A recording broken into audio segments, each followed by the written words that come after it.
You're listening to the audio production of The Grace Awakening. Believing in grace is one thing, living it is another, by Charles R. Swindoll, published by Thomas Nelson, and read by Maurice, England. Publisher's Preface.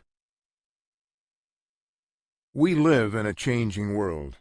Perhaps no era in history has seen so many dramatic changes in such a short time as our own. We are witnessing a tremendous explosion of interest in spiritual matters throughout all segments of society.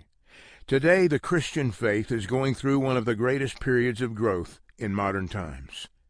When the Grace Awakening first appeared in 1990, Chuck Swindoll wanted to address what he perceived as grace killers, people who restrain and limit the dynamic potential of the Christian life.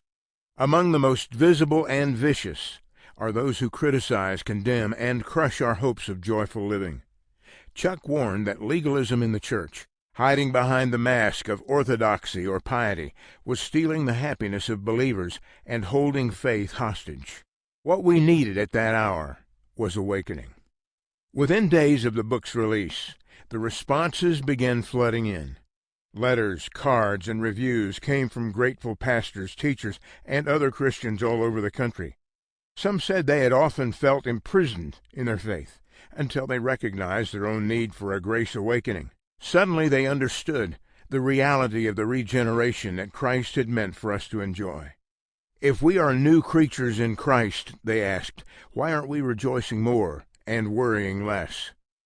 Tragically, some Christian leaders became weary of the assaults, lost the battle, and resigned from positions they had once occupied. Chuck Swindoll points out that Paul gave us the right perspective in his letter to the church at Ephesus when he writes, "For by grace you have been saved through faith, that not of yourselves, it is the gift of God, not as a result of works, so that no one may boast." Ephesians chapter 2, verses 8 through 9.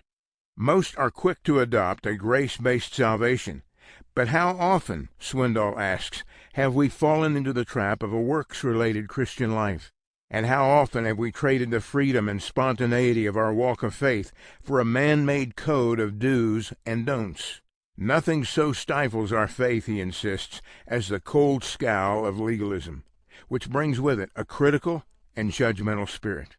On numerous occasions since this book was released, Chuck Swindoll has been stopped by total strangers to listen to stories of an individual's transforming awakening of grace. One such occasion occurred at an airport, when a woman... Sample complete. Ready to continue?